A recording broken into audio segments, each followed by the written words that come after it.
ആരാധകർക്ക് 2.5 മണിക്കൂർ നേരം തിയേറ്ററിൽ ആഘോഷിക്കാനുള്ള ചിത്രം. അജിത്തിന്റെ ഗുഡ് ബാഡ് അഗ്ലി എന്ന ചിത്രത്തിന്റെ ഒറ്റ വാക്കിലുള്ള റിവ്യൂ ഇതാണ്.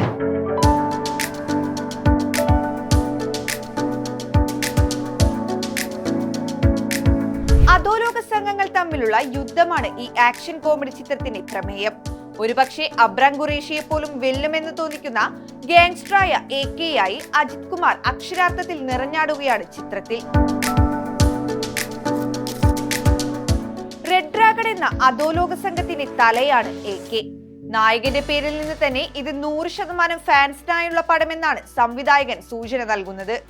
മുൻ ചിത്രമായ മാർക്ക് ആന്റണിയുടെ അതേ മാതൃകയിൽ ലൗഡായി തന്നെയാണ് സംവിധായകൻ അതിക് രവിചന്ദ്രൻ ചിത്രമൊരുക്കിയിട്ടുള്ളത്. മാർക്ക് ആന്റണിയിൽ നായകനെ വെല്ലുന്ന പ്രകടനമാണ് വില്ലനായ SJ സൂര്യ കാഴ്ചവെച്ചതെങ്കിൽ ഇവിടെ നായകനൊപ്പം കട്ടയ്ക്ക് നിൽക്കുന്ന വില്ലനായി എത്തുന്നത് അർജുൻ ദാസ് ആണ്. പൂർണ്ണമായും അജിത് ഷോയാണ് ചിത്രമെങ്കിലും വമ്പൻ താരനിരയും ഗുഡ് ബാഡ് അഗ്ലിയിൽ അണിനിരക്കുന്നുണ്ട്. തൃഷ, സുനിൽ, ജാക്കി ഷെറോഫ്, പ്രിയ വാര്യർ, പ്രഭു, ഷൈൻ ടോം ചാക്കോ, പ്രസന്ന, ഉഷ ഉദുപ് എന്നിവർക്കൊപ്പം ആരാധകർക്ക് സർപ്രൈസായി ചില അതിഥി താരങ്ങളും അന്താരാഷ്ട്ര ഡോണുകളും ചിത്രത്തിലെത്തുന്നുണ്ട്. അജിത് ഫാൻസിനെ ഹരം കൊള്ളിക്കുന്ന സീനുകളും ചിത്രത്തിലുണ്ട്. പഴയ സൂപ്പർ പടങ്ങളിലെ ചില രംഗങ്ങളും സിനിമയിൽ കടന്നു വരുന്നു. പരമശിവൻ, ദീന, ബില്ല, മങ്കാത്ത തുടങ്ങിയ ചിത്രങ്ങളിൽ നിന്നുള്ള റെഫറൻസുകൾ സംഭാഷണങ്ങളായും പാട്ടുകളായും ചിത്രങ്ങളായുമെല്ലാം ഗുഡ് ബാഡ് അഗ്ലിയിലുണ്ട്. ഇന്റർവെൽ പഞ്ചിലെ റെഫറൻസിൽ ആരാധകർക്ക് ചെറിയൊരു സർപ്രൈസാണ് അതിക് രവിചന്ദ്രൻ കാത്തുവെച്ചിരിക്കുന്നത്. ഡപ്പാങ്കൗത്ത് മോഡ് ആക്ടിവേറ്റ് ചെയ്തിരിക്കുന്നത് പോലെയാണ് സിനിമയുടെ കഥ പറച്ചിൽ. സിനിമയുടെ തുടക്കം തൊട്ട് അവസാനം വരെ ഒരേ മോഡ്. മുംബൈയിലെ അധോലോക നായകനാണ് റെഡ് ഡ്രാഗൺ എന്നറിയപ്പെടുന്ന AK.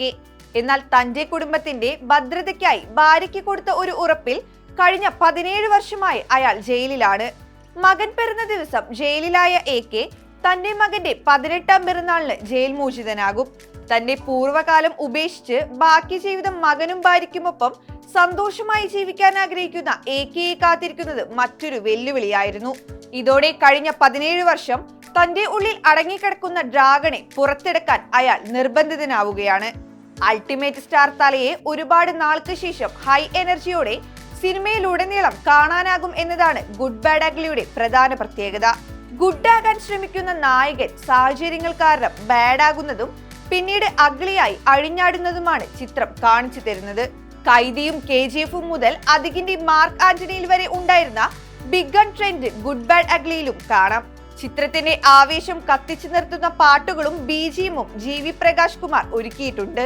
മലേഷ്യൻ തമിഴ് റാപ്പർ ഡാർക്കി നാഗരാജയുടെ പുലി പുലി എന്ന ഗാനം റിമിക്സ് ചെയ്ത് ചിത്രത്തിൽ അവതരിപ്പിച്ചിട്ടുണ്ട്. മാറ്റുകൂട്ടാനായി ഡാർക്കി തന്നെയാണ് ഈ ഗാനരംഗത്തിൽ പ്രത്യക്ഷപ്പെടുന്നത്. തല ഫാൻസിനാൽ പാക്ഡായ തിയേറ്ററിലാണ് പോകുന്നതെങ്കിൽ ആഘോഷമായി തന്നെ ചിത്രം കാണാം. മൈത്രി മൂവി മേക്കേഴ്സിന്റെ ബാനറിൽ നവിൻ യർനേനിയും വൈരവിശങ്കറും ചേർന്നാണ് ചിത്രം നിർമ്മിച്ചിരിക്കുന്നത്. ആദിക് രവിചന്ദ്രൻ, രവി കന്ദസ്വാമി, ഹരീഷ് മണികണ്ഠൻ എന്നിവർ ചേർന്നാണ് ചിത്രത്തിന്റെ രചന. ലോജിക് നോക്കാതെ ടിക്കറ്റ് എടുത്താൽ 2.5 മണിക്കൂർ മതിമറന്ന് ആസ്വദിക്കാൻ കഴിയുന്ന എന്റർടൈനർ തന്നെയാണ് ഗുഡ് ബാഡ് അഗ്ലി.